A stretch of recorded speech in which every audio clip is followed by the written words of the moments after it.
Jacobabad municipal committee Jacobabad के पानी से भरे हुए ट्रैक्टर के ड्राइवर की लापरवाही की वजह से एक मासूम जान चली गई। 15 साल के अलियास का लाचारी ट्रैक्टर के नीचे आ गया।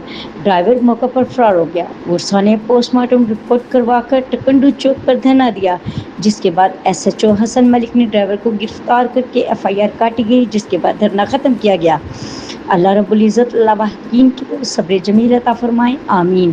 कैमरामैन सईद ज़ाकिर नकवी के साथ जाहिद हुसैन अब्बास, डिस्ट्रिक्ट रिपोर्टर जैकबाबाद।